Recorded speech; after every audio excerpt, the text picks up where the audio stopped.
Single. Jalan-jalan ke Tawangmangu.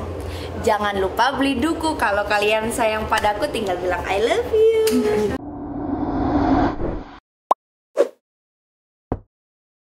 Kesibukan aku saat ini selain DJ, aku juga ikut syuting-syuting gitu, kayak komedian sama senior aku, Kang Denny, Echa, semuanya halo. Suka jadi pusat perhatian. Kayak gitu, jadi aku suka kayak mimpin di tengah keramaian. Jadi dulu aku juga hobi dugem juga, jadi hobi musik DJ kan. Jadi aku kayak terpengaruh sama teman-teman juga, karena teman-teman aku dulu juga hobi clubbing juga. Jadi akhirnya aku memutuskan belajar DJ. Tapi aku nggak belajar sih, aku otodidak sih, nyetelin YouTube gitu aku. Berapa? Aku 2018 itu usia 15 tahun ya, 15-16 tahun aku nih. Sampai boleh gak sih sampai aku bikin KTP palsu buat bisa masuk ke klub itu. Karena kan kalau misalkan kalau ke klub itu waktu zamannya aku ya, waktu 2018 itu kalau masuk klub kan itu zamannya Covid. Jadi mesti pakai KTP gitu. Jadi aku mesti ini pakai KTP palsu supaya aku bisa nge-DJ di situ. Seminggu? Iya. Serius? Iya, seminggu. Aku seminggu langsung tampil. Oh. Iya. Waktu itu aku Ronald 3D. Jadi itu salah satu, boleh disebut klubnya nggak sih? Boleh.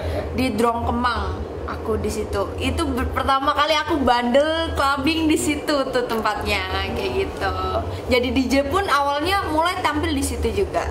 Motivasi aku selain bisa cari duit ya, kan DJ itu menghasilkan ya gitu. Terus aku bisa fun sama teman-teman aku, bisa party bareng, bisa bebas pokoknya.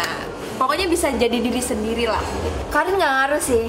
Yang penting tuh kita bisa ngatasinya. Kan identik dunia malam tuh banyak godaannya ya gitu.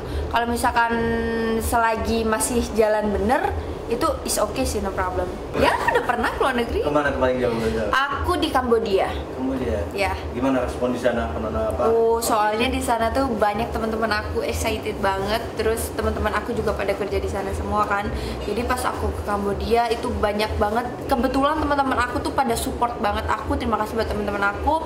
Itu tuh kalau misalkan aku perform kemana-kemana, pasti kalau misalkan ada di daerah situ, teman aku langsung nomor 1 datang kayak gitu, kayak seru-seruan gitu. Pengalaman seru, aku tampil di outdoor. Itu bener-bener seru banget, pecah banget, karena kebanyakan kan DJ kan identik dengan harus minum alkohol dulu. Kalau di outdoor itu bener-bener pure murni kita minum air putih doang, tapi seseru itu gitu loh. Karena itu bener-bener rame banget kan kalau di outdoor, itu seru banget sih. Aku pernah kok dilempar botol. Iya, sampai botolnya itu pecah di mesin DJ. Dan itu tuh aku tau orang Ambon, itu seru banget sih, sumpah. Dia kayak request lagu, tapi lagunya tuh nggak ada, terus kayak dia marah-marah gitu. Terus aku dikatain sok cantik lo, ini dia bilang. Terus aku disuruh turun, katanya nggak bisa main, turun aja. Dia bilang, langsung dilempar botol, pakai botol minuman gitu sampai pecah minumannya, sampai konslet. Apanya tuh?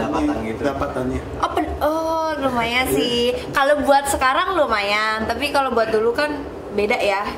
Cukup lah buat biaya hidup aku. Kan ini sekarang udah jadi identik aku ya. Tapi kalau misalkan kedepannya mungkin aku nggak bukan terlalu serius sih. Maksudnya sengalirnya aja. Tapi ya cewek mana sih yang terus-terusan mau jadi DJ kayak gitu kan. Kan kita juga DJ tuh ada masanya juga kan. Kalau misalkan kita udah berumur atau gimana, pasti akan digantikan yang lebih ini lagi kayak gitu. Jadi aku juga nggak pengen selamanya jadi DJ juga sih. Bukannya mengejas jelek ya, bukan. Tapi kan aku juga pengen berkeluarga juga nanti sama anak-anak gitu. Goals aku pengen tampil di DWP. itu impian aku. Cuman mimpi dulu nggak apa-apa lah ya gitu. Single. Karena kalau misalkan kebanyakan di dunia entertainment, kalau ada cowok tuh gimana ya kayak rasanya. Jadi kalau single tuh ada beberapa yang kita bebaskan kayak gitu kan. Kalau ada cowok kan mesti jaga perasaan kayak gitu kan, mesti harus dikekang ini segala macam. Sedangkan kan entertainment kan mesti apa adanya, ngalir kayak gitu. Jadi memutuskan buat single. Ya mendekati sih ya nggak munafik ya, pasti ada beberapa kayak gitu. Sebenarnya fleksibel ya, aku mau dia dunia malam kayak mau enggak sih, yang penting dia bertanggung jawab, itu aja sih. Nggak percaya teman-teman aku. Iya, sampai nggak percaya. Iya, nggak percaya. Masa sih lu jomblo? Setiap tikungan ada lu ya kayak digituin aku. Jadi enggak sih, cuman kalau misalkan ya saling kenal berteman itu ya ada sih kayak gitu. Toxic ya. Aku pacaran itu hampir 3 tahun. Dia toxic ya, maksudnya kayak kasar kayak gitu, selingkuh juga kayak gitu.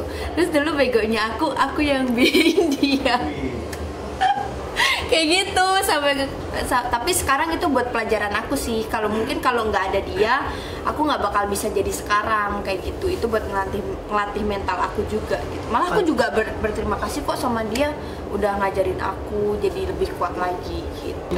Oh enggak dong, bertahap itu bener-bener dari nol. Aku sampai itu sewa studio itu sampai ngutang aku di situ tuh. Aku sampai ngutang sewa studio itu sebulan itu baru aku bayar, itu pun nyicil.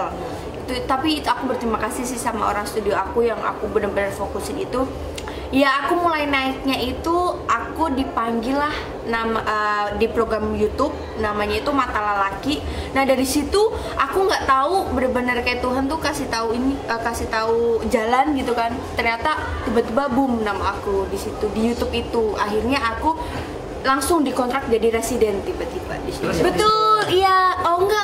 Kalau di nonton TV itu masih jauh. Aku itu ke entertainment itu baru 2022. Kalau DJ aku dari 2018, kalau entertainment aku baru 2022. Itu karena awalnya aku bikin podcast sendiri. Kan uang penghasilan aku bikinin podcast sendiri kayak gitu. Terus sebenarnya awal-awal tuh aku kaku guys gitu. Aku kaku banget, cuman ada salah satu program yang menuntut aku, bukan menuntut ya, mengharuskan aku buat kayak program kalian tahu kan itu harus belajar. Aku juga ikut pernah boleh sebut nama nggak sih? Di Shopee itu aku dikontrak selama 3 bulan. Itu setiap hari aku harus bikin pantun buat apa yang ada di acara itulah. Minimal 3 pantun 1 episode. Jadi kayak dilatih akhirnya seberjalannya waktu aku bisa kayak gitu. Tapi lebih ke pantun sih ya, bukan ini. Tapi sahabat kamu yang sering bareng itu boleh tahu siapa aja? Ada Kak Rigen, ada Kang Denny, ada Kak Ayu Ting Ting, Kiki, Anwar, terus Kak siapa sih namanya? Pak Haji siapa? Andre, iya, terus Kak Wendy, terus Kak Dani Cakur udah ya? Surya, Hesti, kayak gitu, Kak Surya, semuanya tuh pada humble semua sih, baik-baik. Dan kamu juga ada sahabat Eca juga ya? My bestie aku itu mah. Gimana sih, kamu sering collab juga nggak sih kalau untuk ngelawak gitu sama dia? Kita lebih ke teman real sih. Iya, dia tuh orangnya tuh bukan di kamera doang dia lucu, kayak bener-bener orangnya baik banget, humble banget, walaupun dia udah ada nama pun ya sekarang udah tenar. Sebenarnya orang tuh baik banget sih. Itu makanya aku kayak salut sih sama dia gitu. Banyak belajar juga dari dia kan. Iya. Lumayan lucu juga. Iya kan, aku kan di salah satu program itu aku bareng sama dia. Dari 1 episode itu aku bareng gitu. Jadi kayak hampir setiap hari bareng kayak gitu. Terus juga kan dia sempet kontrak ini aku. Kontrak di YouTube aku juga, pernah kerja sama aku juga gitu. Boleh 1 pantun dong, kira-kira yang kamu. Aduh. Apa? 1 pantun. Oh, pantun dadakan ya. Jalan-jalan ke Tawangmangu. Jangan lupa beli duku. Kalau kalian sayang padaku tinggal bilang I love you. Gitu.